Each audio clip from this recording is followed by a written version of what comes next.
Hey, hi, hello. What are you up to? This is the Aloha Broha podcast. With a baby. With a baby. I'm one of your hosts, John Cozy. With me, as always, is Science. Ben. Swag. Ben, who do we have on our 29th episode today? We have one of my best friends, and I would go as far as to say is probably the best comedian on Hawaii. He's starting to branch out, starting to get a little bit of notoriety out in the world. This today is not only Shane Lucas Price, but also his beard, Esquire Price. Yeah, and my son, Lord Commander. Yes. He's sitting over there. He's sitting in judgment of us, making sure that everything goes well in his domain. Can totally hear him. He's having a ball of a time. He's loving it. We bought him an arcade. Yeah. Street Fighter 2, just for him. Just so he's tall enough to play it. So. Yeah, not even one yet. Yeah, he's only 8 months old, and he's 7 feet tall. And he was asking for Street Fighter 2 specifically? No, he just said, I want an arcade. So you just had to go with the popular one then? Yeah, I mean, It was either that or Pac-Man. So Good call. I personally think the violence will help his development. somebody probably will say that I'm being a bad dad. Probably. Probably. He's fine. He wants attention. He's just looking at me. And then I look at him, he stops crying, and he smiles. So, you actually just recently got back off of a short little 2-week tour, a week in New York and a week in Colorado. Yeah. Yeah, I did a show in South Jersey with Ben Kronberg, so he said I should come to town early, and we did a bunch of shows in Brooklyn. And while I was in town, he got to do a secret show with Bill Burr. Nice. Yeah, that was pretty cool. And the Dr. Katz convention. And so he went and did a couple of shows over there. And I did 6 or 7 shows in Brooklyn.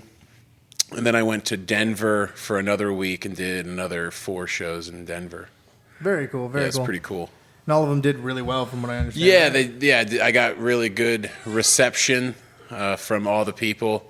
I was indirectly compared to Dave Chappelle twice in Denver, so that's pretty cool. And made some money in Denver, and made some money in New York and New Jersey. So it was a pretty successful branch out for 2 weeks. I was going to say, you played an apartment show in New York, didn't you? Yeah, I did this Jokes Book Live. It was actually supposed to be at this really cool little bar, but last minute, a show called Vice. I think we've all heard of it. And the company Vice bought the back room out, and we got relocated. And so this guy goes, "We can do it in my apartment." I was like, "It's fucking New York." And so we had like 20 people like in this loft apartment, and we didn't need a microphone, and we put some crazy laser show behind us, and we just read from our joke book. Very nice. And it was 100% New York. And that same night on the way home at 2 o'clock in the morning, probably the most New York thing that ever could happen, I was recognized for performing here on the subway. I get off the subway, and I get shoulder checked immediately. Phone goes flying in the air, lands on the subway track. I go, well, ripped back to reality just that fast, because the people that wanted to take a picture go, "Have fun with that, buddy," and ran away. And I almost jumped down on the track, but this innocent bystander's like, "Don't do that." And there was a worker actually, luckily, walking by, and he was like, "This your phone?" I was like, "Yeah." He was like, "Here you go." The only thing that happened was just a little slight crack on the screen. Not bad. Yeah. So, you found out that if you had jumped down there, that's like jail time or something, right? it would have. It's an instant felony. You get arrested on the spot. Like, they can actually citizen arrest you. The workers there, Yeah. they can place you under a citizen's arrest, and then the transit police take you to jail Damn. immediately. Good thing that innocent bystander was like, "No, dude, don't do it. Yeah, because I was totally gonna jump down. You have a career to think about." That would have been horrible. Hey, you got to bail me out of jail. Hey, Ben, Mr. Kronberg. I think I should be calling you Mr. Kronberg at this point. Yeah, because I'm an idiot. I need you to bail me out of jail. All right. So, so one of the things that we do have in common while he's doing that is He's also a bit of a, oh, here he comes. He's getting some attention. Hi. There he is. So, sorry, viewing audience at home, you can't see him. Yeah, but you can totally hear him. Yeah, you can completely hear him. So, but we're one of the things that is kind of really picking up with your career here is you and me have been doing shows together. Yeah, we got it's a year. It's been a year now. Yeah, this is a year anniversary, so that's pretty cool. How much growth have you guys seen within the comedy scene? Do you guys shows for your guys shows at least? Specify the question. Like from audience, like from the start of you, because you guys have been doing it for a year. So you guys started a year ago. How has the scene changed? Oh man, that's a great question. How has it grown? That's a great question. That's a loaded question too, because it's changed in the sense that the people that you thought were ready to take that next step with why I did this took massive steps backwards. And then some of the people that I wasn't expecting to be good, they made these huge strives to be better comedians. And then the other thing that really took off that I wasn't expecting was the infighting within the scene. The scene got so segmented. And people made all these accusations and all this stuff that there was just things that were going on that weren't going on. And it made it actually really difficult to book the shows the last few months, because so many people were either saying things that they shouldn't say about one of us or the other people that we work with, and that's not the way you get booked on a large scale shows. Because before me and Ben started doing them, man, the only people that were really bringing in these caliber international superstars, Capone, Bamp, and that's really about it. Yeah, and then there were a few really big names that came down themselves. Like Bill Maher would come down himself pretty much every year, do around a Christmas show or a New Year's show. Yeah. So, but it was always brought on by some production company. Yeah, it was assisted by a production company here. And the thing about it was, like, those caliber stars, even through BAMP when they're doing it at Republic, you're paying upwards of $50 a ticket to go see these things. Yeah, and if it's not at the Republic, if it's at the theater, Hawaii Theater, or Blaisdell, the Blaisdell Concert Hall or Arena, I mean, your ticket is close to, if not over, $100 a seat. And that's the first. That's not even front row. If you want a front row ticket, you got to spend $150, and that's without service fees. That's without parking. That's without probably a drink. That's front row after orchestra seating, and since there's no orchestra on a comedy show, they sell out those orchestra seatings, which is even closer. Yeah. And those things go for about $200 to $250. Yeah, and our shows, the most expensive show we have is $20. Yeah, and you get to see an amazing comedian come out, perform for $20. You're guaranteed to have a great night, and you're also guaranteed to meet them. Yeah, that's the other thing that all the other people they say, oh, you're going to be able to meet such and such. No, because guess what? All those buildings have back entrances. We set up an area to where the headliner, whoever it is, Rory Scovel, Beth Stelling, we bring them out and they shake hands. They say hi to everybody.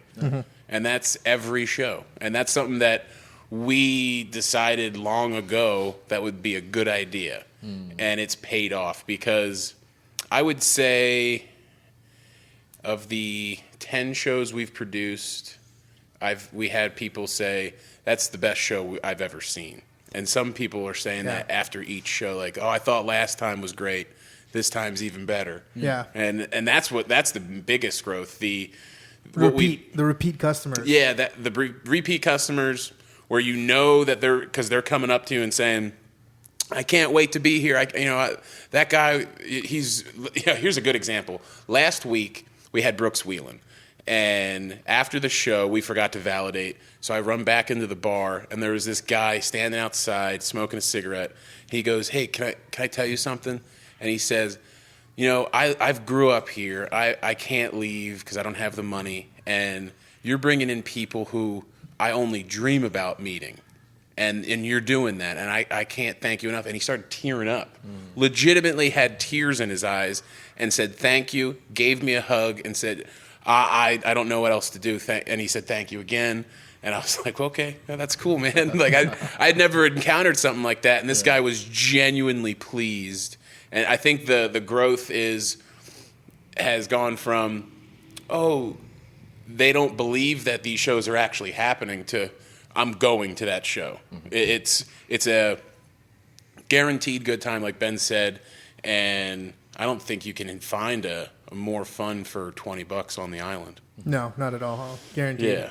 Yeah, no, like that's what I think too is probably the biggest growth. Is one of the things when I started in the comedy scene was we would get little random walk-ins at all the shows, and like there wouldn't be people looking out trying to find comedy and whatnot. Yeah. And since we started doing it, I've been hit up more on Facebook or talked to more about these things, and more people have been like, "Oh shit, this is happening," and then like you just see them going, "What's the next thing?" and asking like, "What's the next thing?" and wanting to come back and see another show. Mm-hmm. So that like never happened. Another good example too, and not to say bad things about anybody, but a show in December is really hard to do, and this is going to be second and third time I've done it. But I performed on a show with an international headliner on my birthday 3 years ago, and there was like 8 people there, literally 8 paid people. Wow. Last year, I did a show with Neil Hamburger on this about a week later in the month, so even closer to Christmas, and we had 117. I was going to say 120. Yeah, I think it was 100, maybe 120. Because we packed out studio that night. Yeah, and that's what we've done. That's what we did last week with Brooks Wheelan. We have consistent walk-up numbers. We average 40 walk-ups to every show we do. Which is another kind of unheard of thing in the comedy scene out here. Like, it just hasn't been there before. It's like people just passing by. Is that what you mean about walk-ups? Yeah. So people who know about it and didn't buy a ticket till the day of, or just random people like, oh, I heard there was a comedy show tonight. We're gonna go check it out. Yeah. Not knowing anything about it. So, and that's not to talk bad about the people who were kind of running the scene before we started doing our thing, because realistically, we're just kind of building off what they did. If we didn't have people like James Mane and Michael C. Hall like consistently putting on shows and doing stuff, like we wouldn't have the foundation to get where we are now, where we're doing the stuff and we're seeing the kind of numbers that we're doing. Yeah, and that's basically what happened with me was I was getting to the point where I was doing these shows and I just felt like I wasn't getting what I put into it. Yeah. So it was one of those things where it was put in my lap and I didn't necessarily want to do it. But when these people start emailing you and you have the ability to do it, it's like, why not try? There Way to go. Good job, buddy. He likes what you said, too. Yeah, that was a good burp. Good job. Yeah, and so that's what happened with... that's how the whole thing basically snowballed, I guess, if you will. Mm-hmm. I did a show with Neil Hamburger, and then he emailed one person, and the rest is history. Ben Kronberg got us in with a few names. Yeah, he got us. Too. Yeah, Rory and Kyle and Jay. But the reason why a lot of them really took hold though was that Neil Hamburger show. Yeah, so, for sure.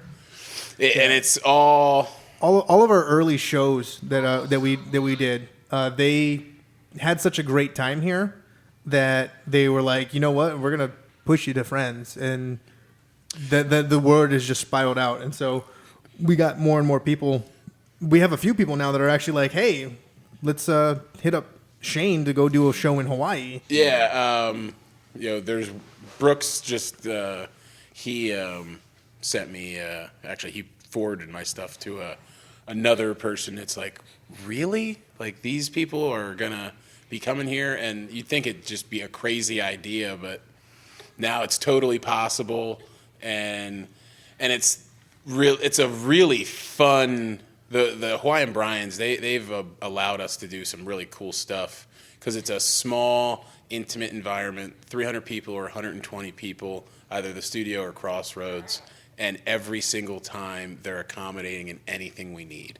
And so I think it's only going to continue to grow with what we have going forward. Yeah, one of the biggest surprises that we had was on Tom Segura's show, which was a couple of months back.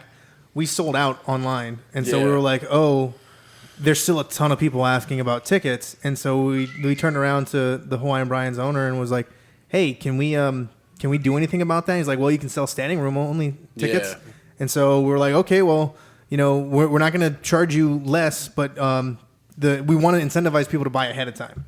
And so like that's why we said, you still pay the same, you still get to see the show, but you're not guaranteed a chair if you buy at the door. So if you don't have a ticket already and you still want to see it, you're more than welcome to come see it, but you're not guaranteed that chair.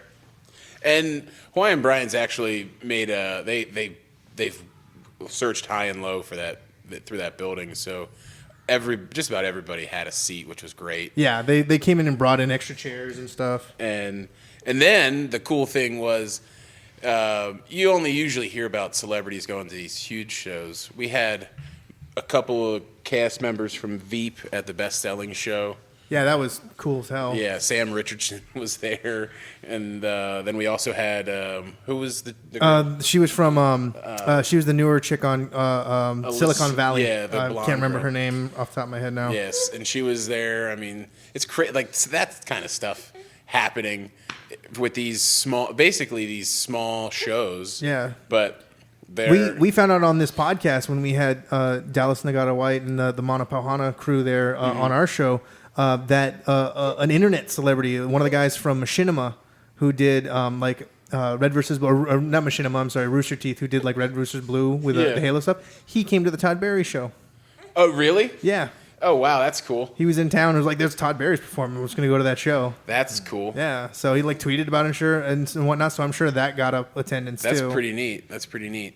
Yeah, I mean, the whole thing is crazy. I've only been doing stand-up I'm entering my 4th year.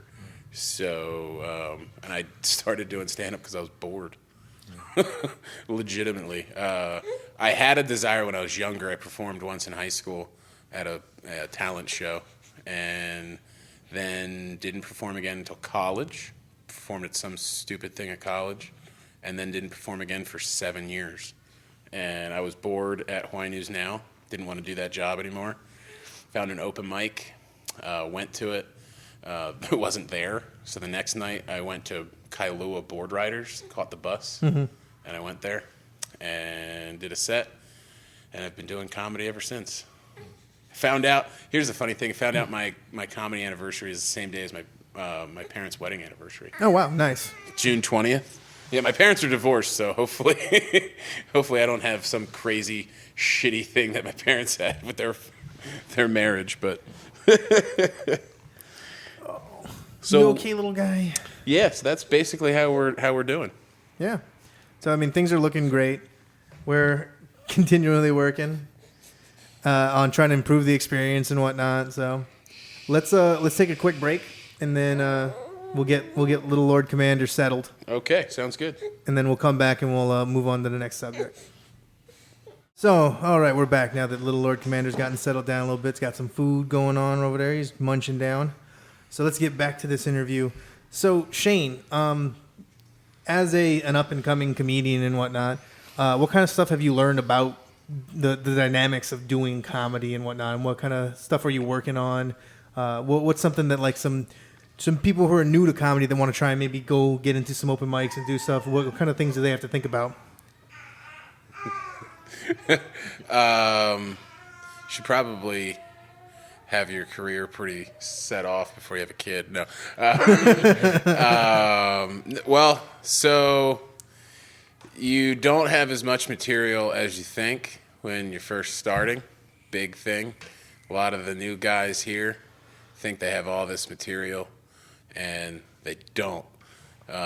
Biggest thing I wish I had known when I first started was how you should progress. It should go 3. Then you should work on your first 3 minutes. After you have that polished, you should work on a new 2 minutes, so you have 5 minutes. Then after that's polished, you should work on another new 2 minutes, so you have 7 minutes. And then you also have a 4-minute set and a 3-minute set and a 2-minute set and a 5-minute set and a whole bunch of shit like that. And then you work on a new 3-minute set, and you have 10 minutes. And then you work on a new 5-minute set, you have 15. Then a new 5, you have 20. Then a new 10. You have 30, then a new 15, you have 45. That's how it should go. So for people who don't know comedy speak as much or as well as other people do, by polished, this means like this is a joke that you have worked on and finely, meticulously crafted so that it works every time. Like this is the joke. You say it pretty much the exact same way every time. It hits the same way every time. Well, you don't, maybe not the same way every time. There's people like that. Chris Rock is very uniform in the way he tells jokes, but there's also people who, like Dave Attell, where they know the punchline, they know the setup, the in-between doesn't really matter as long as you get to the punchline the same way. I'm not the same as Dave Attell, I'm not saying that. I'm just saying I write a similar way to where I don't necessarily write the entire joke out. I do sometimes if it totally comes to me word for word, but I'm not going to handcuff myself to that script. I'm going to handcuff myself to the punchline and the setup, but not in between. A lot of the times now I write down just an idea and I walk on stage with just the idea. That's it. I have nothing else. And you just kind of work it out. And then once you've done it enough, you start finding the beats that you consistently hit every single time you do it. Yeah, and I mean it's gotten a lot easier to do that too. That was a process in which I got really cocky with, and I thought I was better than I was, and I bombed a bunch for a while, but then I started to really dive into my material and understand what it was and kind of go further down and explore it more. Yeah. And you need to do that. You can't just be complacent in your material. You should always try to explore it and to find it funnier. There's always ways even if it's eliminating one word, it makes it 10 times funnier sometimes because you get to the point faster. Oftentimes when we write together, we find that like changing a word from this one to a lesser used version of it can sometimes add to the funny. I'm a person who I say names a lot, so I think of a funny name. Like sometimes like I'll be sitting there and I'll say like to my wife Sierra, I'll say oh, this is the name I'm going to go with for this joke, and she was like, it's not that doesn't work. It's not a person that by that name wouldn't work there. Try Kevin. And Kevin, see, it just made you giggle, and you don't even know what the joke is, and just that, and it's just like, yeah, Kevin seems like a shitty person, and like this, I'm a pop culture reference machine, and sometimes the pop culture reference isn't the right one, and you or Sierra will be like, you should actually say this there, and it's way funnier, and it works, and then sometimes jokes that you guys legitimately hate, crush. So yeah, no, that's a weird thing. That's one of the problems where writing with comedians is a lot of times, especially like myself, I tend to write for comedians instead of for the audience, and so I think that's part of the reason why I kind of stopped writing is because I felt like my jokes weren't landing correctly, and I know now I was definitely writing more for what the comedians would find funny instead of what an audience would find funny, because it is very different things. One of my favorite quotes, and I don't know who said it originally, but it's been repeated a bunch of times by a bunch of different comedians, was to make an audience laugh, you have to talk about pushing grandma down the stairs. To make a comedian laugh, you have to push grandma down the stairs. Yeah, Marin talks about when he was, whenever he would do new material, he would kick the comedians out of the room, and he wouldn't do the material with comedians in the room. Yeah, I can see how that would like taint his view of it, especially if he's looking to the back of the room or playing to the back of the room with new material, and they're just not reacting to it. He might like drop a joke that's legitimately good. Yeah, or he might play to the back of the room when he doesn't intend to. So I think there's a two-way avenue with that. Also, too, the way that I'm a very physical person, and so with my comedy, I wish I had known that I should wear more flexible pants, because I've ripped probably more pairs of pants on stage than anyone. What's our number now? 10? 6. No, 6. Oh. 6. We have a clean count of 6 ripped jeans, which is like impressively ripped, not just like. And it was within a period of like a few months, wasn't it? Yeah, it was like a 4-month period where I blew out jeans, just ridiculous, and all on the exact same joke. And one time was so bad it was from the pocket to my ankle, which is a feat in and of itself. Yeah, that's ridiculous. That's like a Guinness World Record, I think. It was horrible. But I still do the joke. Some people tell me to drop the joke, but no way. It kills. Yeah, that's a dumb idea. I don't want to rip them on big shows, but if it did, whatever, who cares? I mean, I continue to go. One time, I wasn't wearing underwear, and it happened, and that was not good. It was terrible. So what do you think is probably the most important thing that an up-and-coming comedian should keep in mind while doing stuff? Don't take your friends to the first 50 shows you do. Don't ever do that. That's the dumbest thing in the world. I'm so happy, beyond happy, that I don't have a single person that I can call here to go to a show.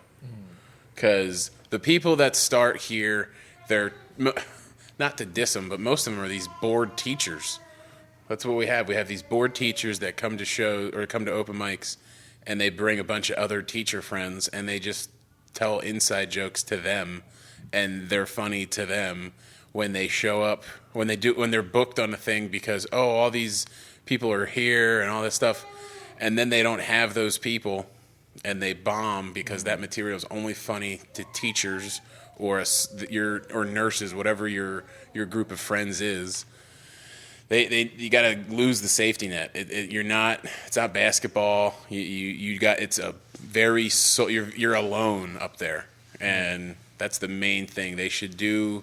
Maybe not the first 50 shows, but never take your friends to open mics. Go there, find out if you're funny, truly funny. Test your material to complete strangers who do not know you. Yeah, you really get a false sense of the quality of your jokes when you're performing in front of friends because even if they think you suck, they're still going to act like you don't, and they're still going to tell you when you get off stage that that was great and this and that, and so you get this false confidence that really just ends up hindering you in any serious endeavor in it. And that's why a lot of the comedians, or I'm air quoting, a lot of the comedians here don't do anything because they don't got any. They don't have real material.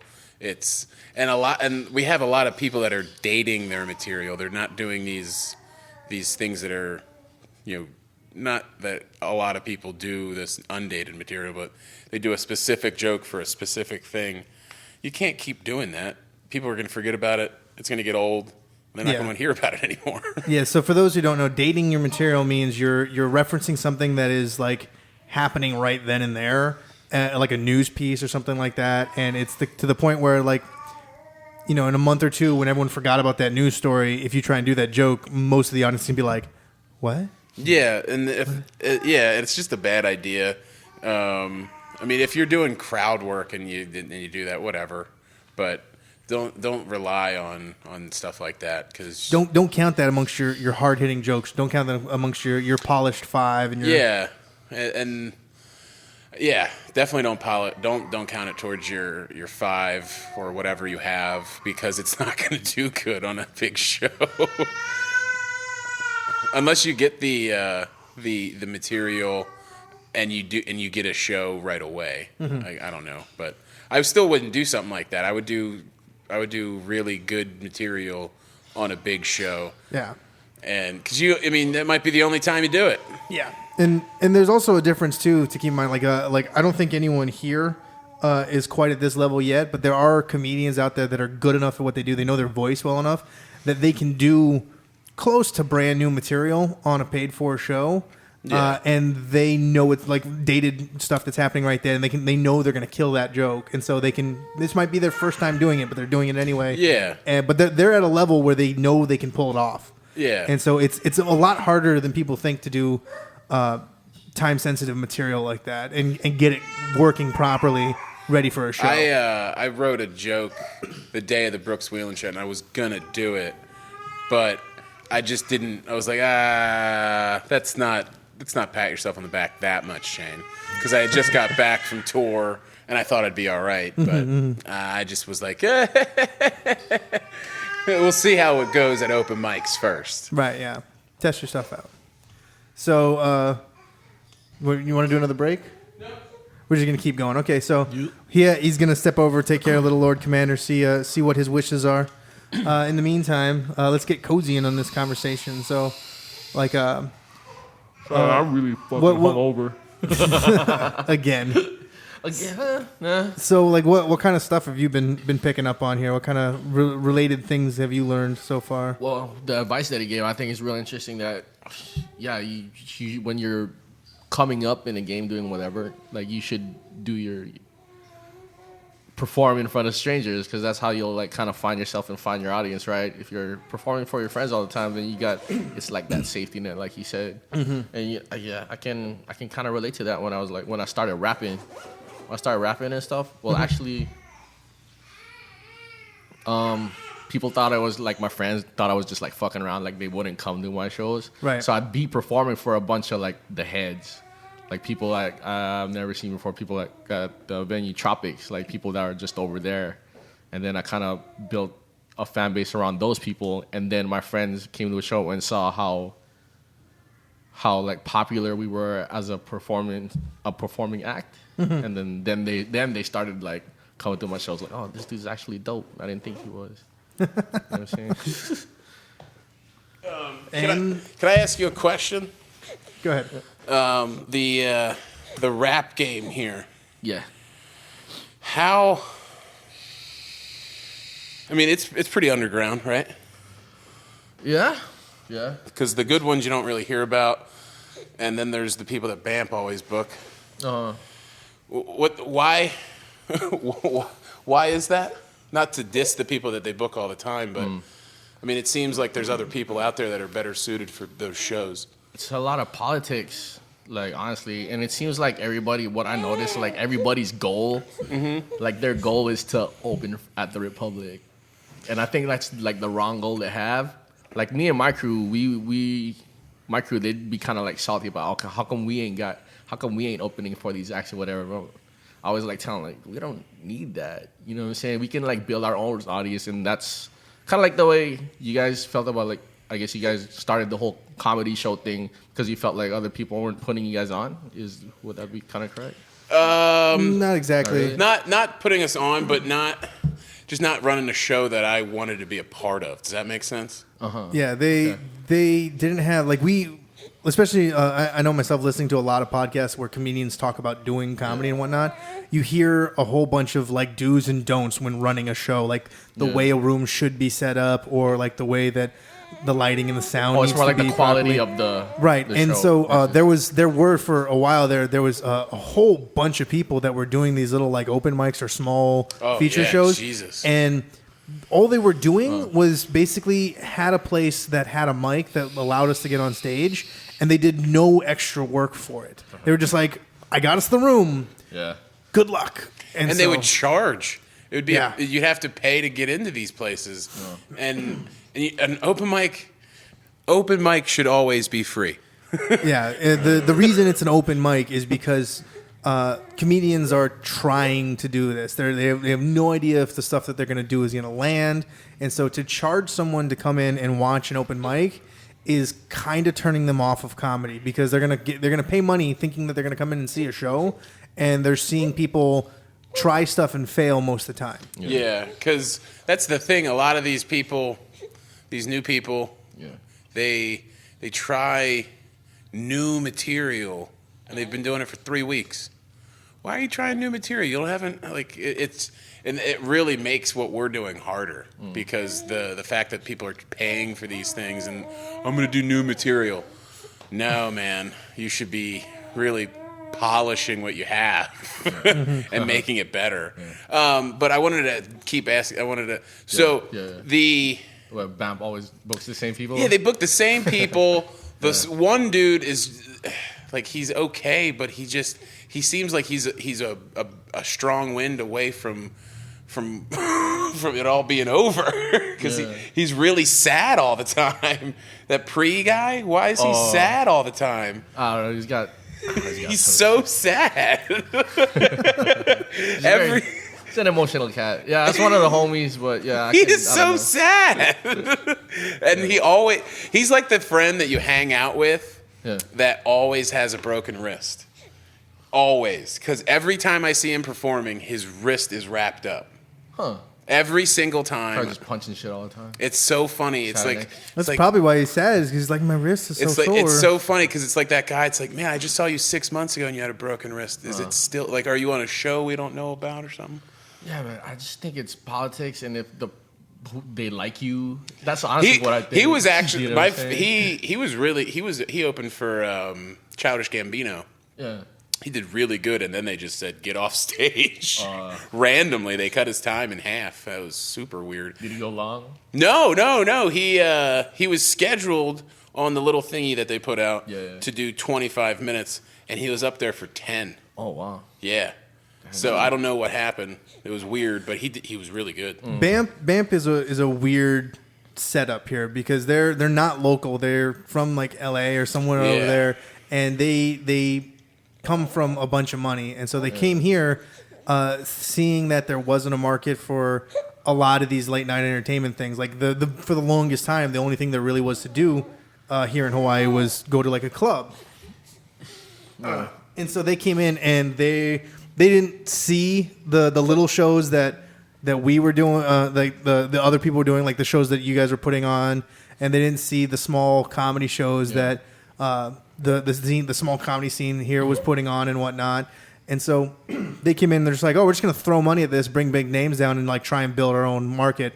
Yeah. And so it's kind of weird because at first they like didn't want anything to do with the local scene. Yeah. And they still don't really pay attention to it. Yeah, no, they don't. But at least now they kind of use some openers, and I think that's less of these people they think that these people are good, and it's more like, we kind of like this guy, and he does it for next to no money, so we're gonna put him on. Yeah, I opened one comedy show for them. They're like, we don't pay money. I'm like, oh, okay. I didn't want money. I just want stage time. And then they lately had just been saying, hey, we got this comedian coming. We might use you as an opener. And they keep emailing me. Yeah. And then the day of the show, like, oh, we're not going to go with you. But they say promote. And so I do just to, out of good grace, be like, well, if I'm going to be on the show, that's a good idea. And then the day of the show, oh, there's no opener. That's screwed up. But some of the things that they do is bad business, but they're still pretty awesome because they bring fantastic people here that you could like, holy crap, Jack White. They brought Jack White. You can't hate him for that. Jack White's fantastic. Yeah, there's some things that they do phenomenally, but it's just I feel very abused, for lack of a better term, by their local politics. And so they don't want to help the local scene grow. Yeah. They want to own the local scene, and I think that's kind of fucked up. Yeah, it really kind of screws over the small amount of creative things that people here have to do and work on. They're trying to take it all, and so that's one of those things where it's like, like I don't want to talk bad about them, but they make it kind of hard not to. Well, I mean, just like you guys, you guys work hard. You and your team, and then you take strides. I know that it's not something you guys necessarily want, but it would be really cool to be honored in the sense like, hey, we worked really hard. Yeah, it's cool to be respected and like, hey, we notice you should get this show. Yeah, and not use the same 4 people every single time because there's no way that these guys are coming up with new songs in 3 weeks. Yeah, that's why me and my crew feel like we're overlooked, and we don't know why because we've been putting in work for a long time, and we've been throwing our own shows and actually coming out with like legit like projects on a consistent basis. Like Quali, our other host he hasn't been on in a while, like he within the past like 3 or 4 years just put out like 5 albums. Damn. And that's a lot. That's more than anybody fantastic. I know like locally over here. Usually people in Hawaii, they don't even make albums. Yeah, like, that's fantastic. That's Portugal the Man status where they just, every year they're putting out an album. Oh, yeah, no, he cranks them out like crazy. And he just had a kid, too, and he's still working on stuff. He just put out a few new music videos. Still in the studio. Good for him. Yeah. It's not easy. I have a kid. We've all been like Nahoku nominated, and that still doesn't like put us that's on cool. That's not. I know that they're not crazy recognized, but that's still an honor here locally. That's fantastic. Yeah, I feel like they will eventually come around, but I don't know. I think realistically, just like, and I don't know them, and this is kind of negative to say about them, but I hope they don't take it that way. But I think that the only thing that's going to make them start paying attention to the local scene is if the local scene grows to a point where it really starts biting into their market, and then they'll be like, okay, well, I guess we have to work with these people, otherwise we don't have what we thought we had here. But what made it really hard was they had a bunch of money that they could throw around, so they could come in and essentially buy the local market here. And it really screwed over a lot of the local people that were trying to do things. And so there was so many shows. When they first started coming in and doing stuff, a whole bunch of the little shows that were happening around town died out and just left because they couldn't do it. And that solely happened because BAMP just came in and bought the market.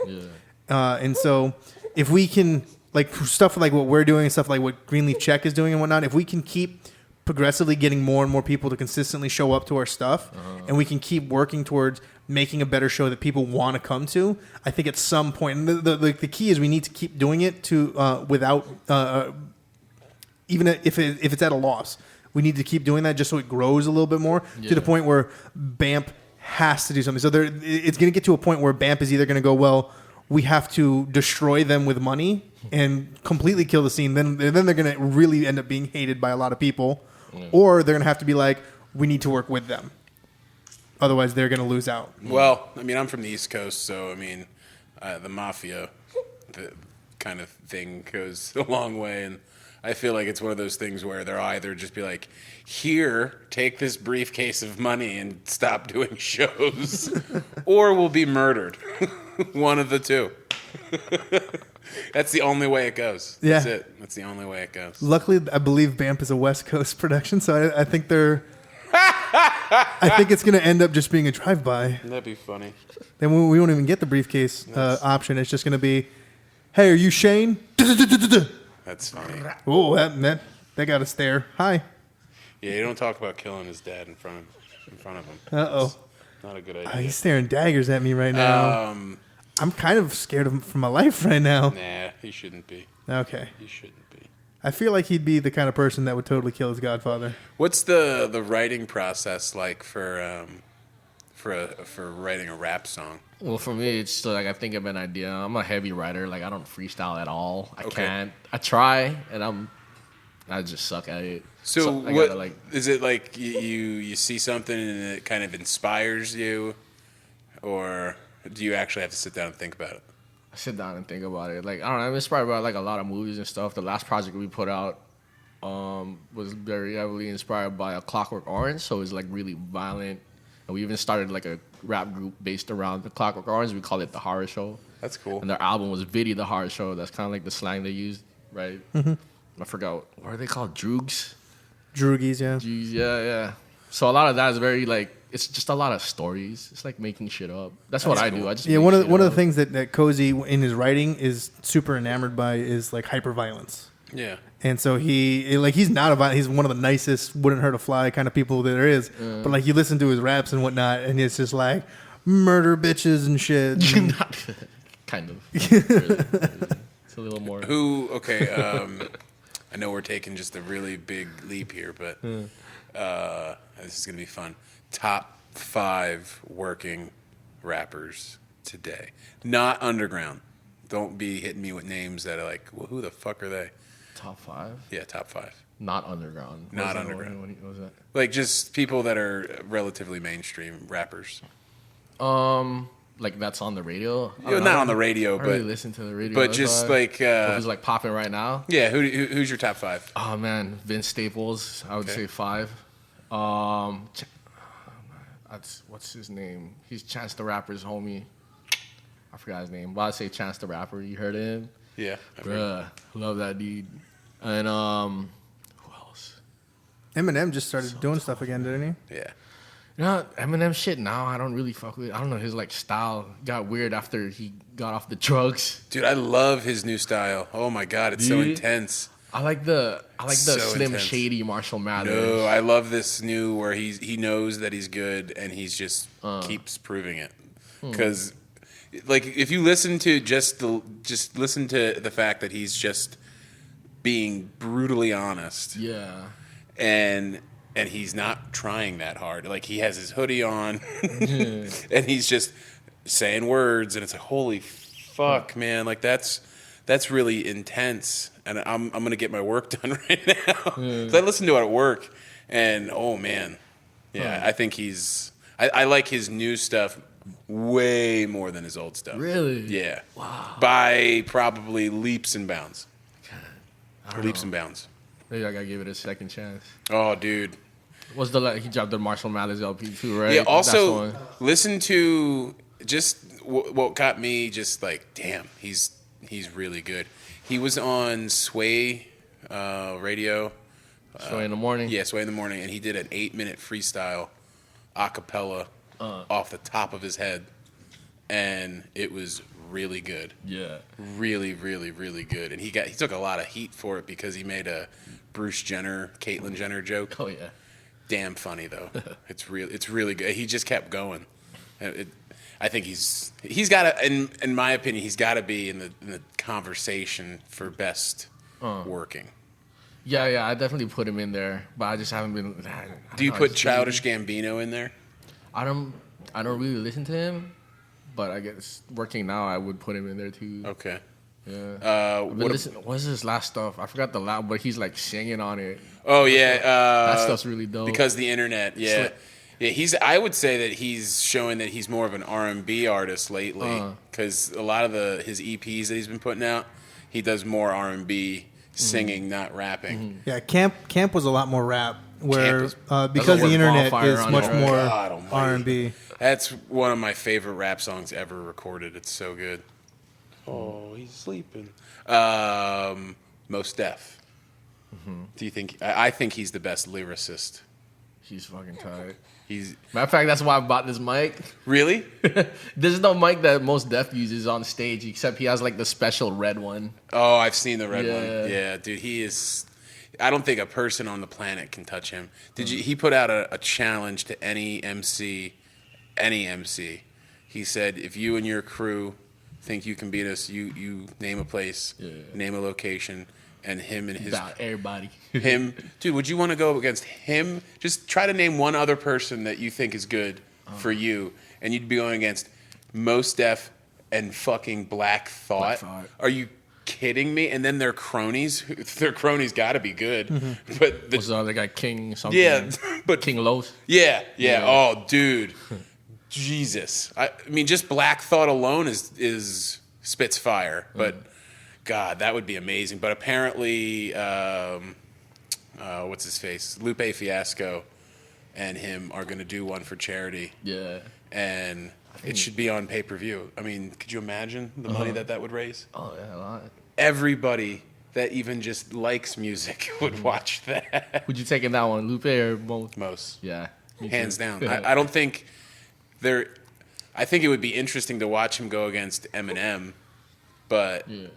I think still he would destroy him. I think Mos Def, hands down, without a shadow of a doubt, is the best lyricist alive, and maybe ever, maybe. Yeah, I seen him live. Well, it was Black Star at the fucking Aloha Tower. That was one of the most amazing shows I've ever seen. I saw him. It was just him at Pipeline. He showed up late. He showed up really late. He gets on stage and goes, "Guys, I'm so sorry." And he was like legitimately upset. He goes, "I'm going to make it up to you." So he did his new album. And he goes, "I was late, so I'm going to make it up to you." He did his previous album. He goes, "I was late, so I'm going to make it up to you." He did the album before that. So he's like, "I'll be right back." He took a 10-minute break and came back on and freestyle for 45 minutes. Was that like a 4-hour set? Dude, it was... I left, I was dripping wet, and I didn't even smoke weed that night. And I walked home, and I was just like, that was the best concert I ever attended. Oh, that must have been crazy. And he said, "Thank you, I'm sorry." Well, could you be mad at that, though? No, it'd be hard to be mad at that. Fuck. You gotta be a heartless bastard to be mad at that. Dude, and just to see him up there just giving everything he's got is it's so worth watching.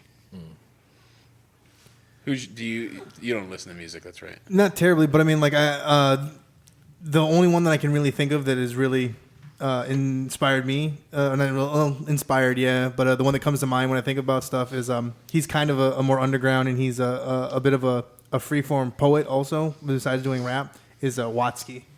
Oh, and I've talked about him previously on the show a little bit. But he, as far as I know, he still currently holds the record for most words said in a second. And he's one of the few pieces of more traditional pieces of music that I listen to, because a lot of the music I listen to is new and interesting takes on things, or parody music like Weird Al, or comedy music like Starbomb, where they're making funny songs about video games and whatnot. But like Watsky is really just like so much of his music is really inspirational and has helped me like kind of drive my creativity back when I was creating a lot more and whatnot. Okay. And just he's getting bigger and bigger, and he has a flow that is unlike most anything I've ever heard. Like it's really interesting. Sorry, I'm going to ask a rapper. Do you think when they are just going super fast is awesome, or do you like it when they're natural conversationalist rappers like Jay-Z, Killer Mike, those guys? The natural conversation. Yeah, where they're just laying down their bars, and they're exactly how they should be, but it just sounds like they're having a conversation. Because I feel like the whole fast rapping thing can be a gimmick if there's no like content within the lyrics. Like you can just be saying a bunch of words really fast, but like, what are you really saying? Yeah, you know what I'm saying. And that's how. But I think it's impressive still. Like double time. Like I can't really do it. But you know. But like. Is the message? I think the message is lost with it. If you're, I'm going to say 90 words and 3 of them are heard. But if you're able to do that same 90 words fluently, I think that's more effective. And you get, you get everything out there. All 90 words are heard. You know. Well, see, that's one of the things that I like about Watsky is very rare. Even though he speaks fast, he doesn't do it all the time. But even though the times that he does do double time.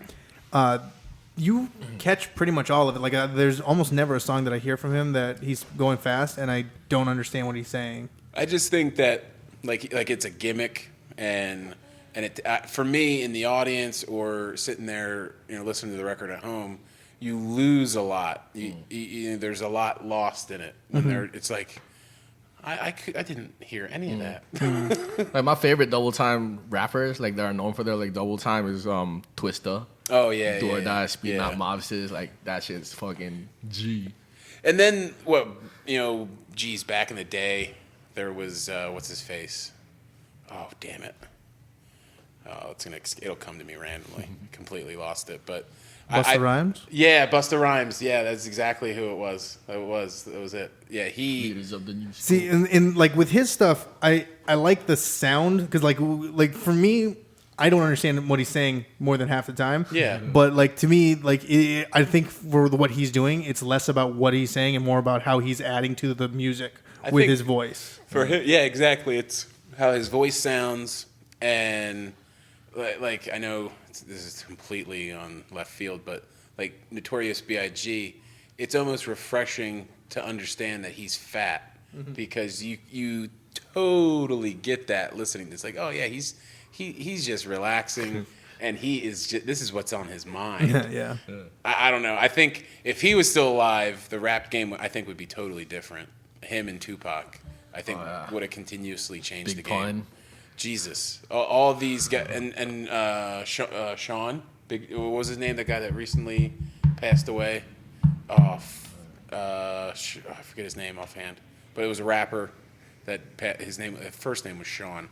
Let's see if I can find it. Keep going. But those guys that untimely died, I think, took away. Yeah, it kind of like because now these rap like Meghan Trainor and not Meghan Trainor, Ziggy Azalea. How is she considered a rapper? I have no idea. Like, what is going on? She doesn't actually say anything, right? Like, they've done like slowing down and like really listening and like in-depth listening to things, and she doesn't say anything. Like half the people that hit the Quan. Sean Price. Is that Sean Price? That's him. Yeah, he was amazing. But hit the Quan. Have you heard that song? I hear people quoting it all Oh, the I time. want to hit him in the face. It's annoying as shit because the back in the day when it was Notorious, Tupac, and hell when Snoop Dogg actually had content to his music, there was a reason behind it. Yeah. And you can see what was.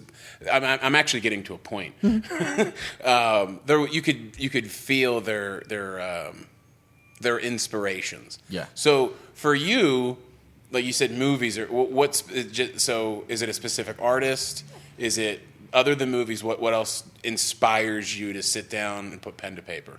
I don't know. I just like making shit up, and it's like when I rap, it's like a character I'm playing, and when the songs that I make are like stories of that character. Okay. I guess because like Ben said, I rap about like violent shit. I'm totally like not that. Yeah, you seem know what I'm very saying? very.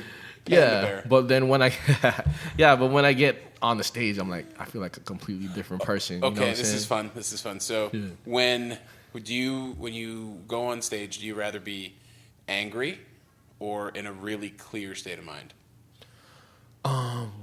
What do I prefer? Yeah, what would you if you got a phone call right when we finished and it was said, hey, Wu-Tang Clan is going to do a pop-up show and you're going to open.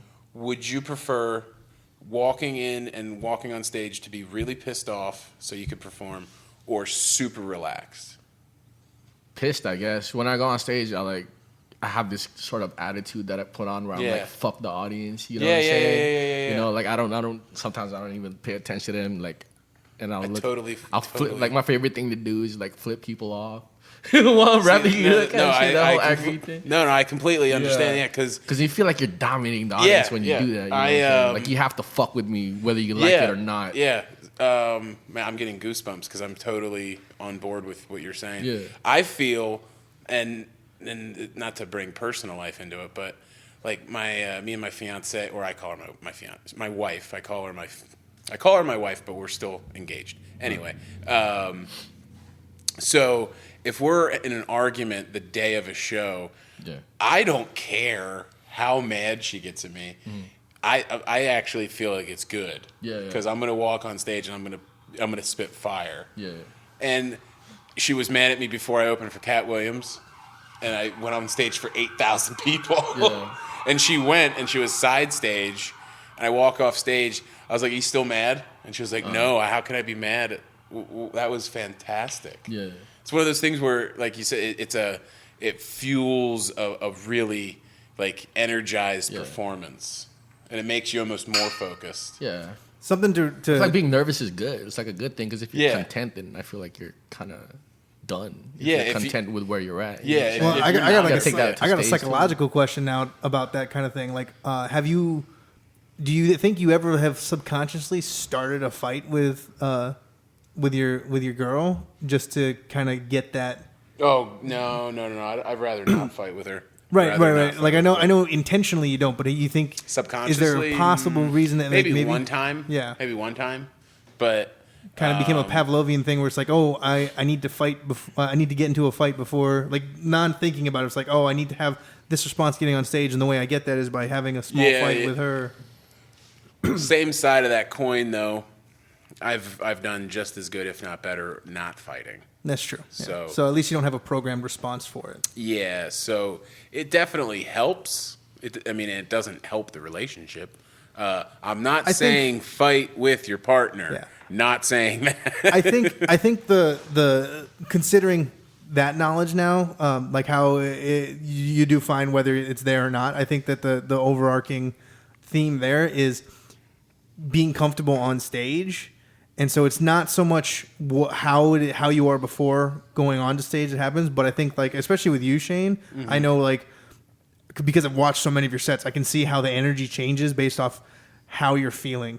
And so like you know like okay, this comic that I'm opening for is a little bit of a more dulled down energy, and they kind of they control the energy. And so I see you kind of prep yourself beforehand to be a more mellow energy on stage, and then I know other times you have a comedian who's very high energy, and so you go up and you bring that high energy already, and so you kind of prep the room for the mainlining comedian. I think the best I did that was completely stripped out all my energy when I opened for Todd Barry. Yes. That was incredible to watch for me. Like I said, seeing all your shows so many times and like knowing your material the way I do, watching you go in there and do these jokes that I know are your high energy jokes, and just have them toned down so leveled, almost like monotone. Yeah, it was really interesting. It was because most of the time when I see the comedians that I see all the time up on stage, I kind of half pay attention and like I'm doing my other things, I'm doing all the stuff. But seeing you get up and like watching you go through those jokes in that tone was very much just like, wow, I'm just like riveted right now. Like, holy shit, this is incredible to see this happening in this way. Yeah, and the crazy thing was, and I did this. Nobody even knew I was doing it. I was going to open mics, and I wouldn't get up if there was people around that I knew. I would just be like, I'm not going to perform. But if it was kind of a dead room, I would just kind of get up there and just talk my jokes, just talk them through. And because I knew that I was going to be doing those jokes with zero energy behind them. And I just needed to memorize. That feeling, that muscle memory. Yeah, the muscle, because I had memorized how to tell them a certain way.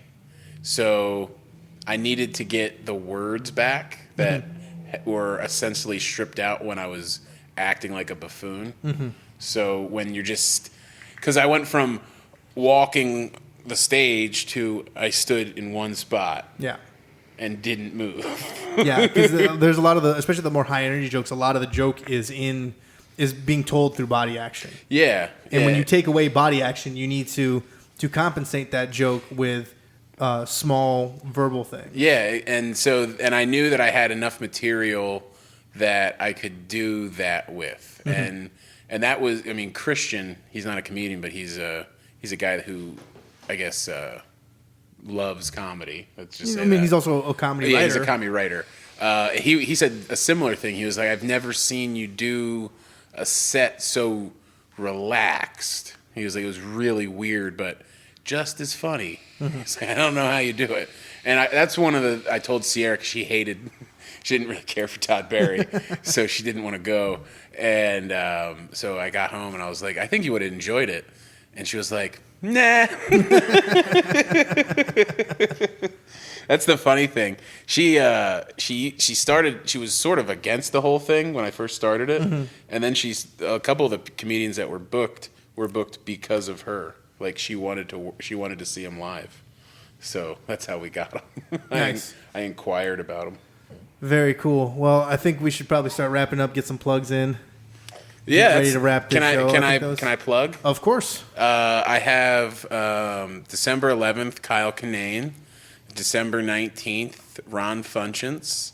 And then the first shows of next year, Jay Larson, January 30th, and Ben Bailey, February 27th, all at Crossroads in Hawaiian Brian's. Yep, and you can get tickets for all of those shows at squatup.com, and you can just search their names plus Hawaii. Yeah, when you do the search, and our shows will pop up. Yep, or you can go to my Facebook page, Shane Lucas Price, or my my Twitter, Shane Lucas Price, and you'll find me there. You can tweet me how to find the tickets, and I'll help you. Same goes for me. I'll be posting stuff on our shows coming up on both my Facebook page and my Twitter. And I'll be putting them on the Aloha Broha Facebook page also. So you can get links there and whatnot.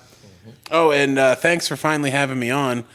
Yeah, because, hey, listeners, what episode is this, Cozy? 29. 29. So you've heard the baby the whole time. The baby is godfathered by Ben, and he's my best friend. I was he consulted me in starting this podcast. He was like, "Hey, do you think I should do a podcast?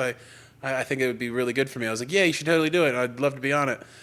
You did not say I'd love to be on it. Yes, I did. You showed zero interest in my podcast, and in my head, I was very much like, He's busy with a kid right now. Bullshit. I'm not gonna bug him. That's a bunch of He has bullshit. a brand new baby. Like we literally started this, I think, the weekend before Jay was born. It's like January. February. Yeah, February 14th. He was born on Valentine's Day. So, and we did that. We did it like the 1st of February was our first, or the first week of February was our first show. Well, So- it's still episode 29, and I'm just getting, hey, you want to be on? Hey, you want to be on? Not a hey. I'm not gonna lie. The actual reason I asked you to come on was because I wanted to get Little Lord Commander on, and you just had to come also. So Lord Commander crushed today. he did. He ruled the show. Yeah, He's ruling with that iron fist that he's holding up right now. yeah. And now he's flicking me else off. You know what I'm gonna do? This is gonna be fun. Do you guys have people? You guys people that don't like spoilers? What do you got? Care for spoilers. We actually don't have a terrible ton of audience interaction. We have a little tiny bit, but Little tiny bit. Yeah. Lady Stoneheart's gonna be on Game of Thrones next year. you're a dick.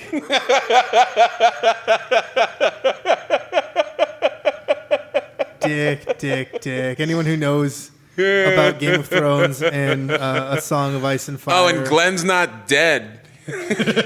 He dies later. That was foreshadowed when he picked up the bat, which is named Lucille, and you'll meet this dude named Negan. Okay, that's enough, buddy. Now you're going just a little bit overboard. Even Lord Commander's pissed at you right now. He is looking at me like, what are you doing, dude? You are just fucking our shit up. Rick might lose a hand. Oh, and if you watch Breaking Bad, they totally went to Germany. Fuck. All right. Oh, and when Bryan Cranston threw the pizza on the roof, that totally happened in one take. Oh my God. Okay, time for Greenleaf check plugs. What we got going on? Just go to greenleafcheck.com. Subscribe to the Greenleaf Check podcast. That's where I put up all my like DJ mixes and have like special guest DJ mixes and all that stuff. So just like Google Greenleaf Check or check out greenleafcheck.com. Also subscribe to the youtube.com/Aloha Broha TV. Hit that subscribe button because we're working on a bunch of content for you. We got regular wrestling videos coming up pretty soon, and I'm going to Yeah. start doing some science segments. Yep, and I'm gonna be vlogging, I guess. I'm gonna start doing that. Cool. I normally plug my comedy shows, but since Shane's already got those done, I think we're about ready to wrap. You. Wouldn't it be weird if Bill Murray showed up right now? That would be fucking awesome.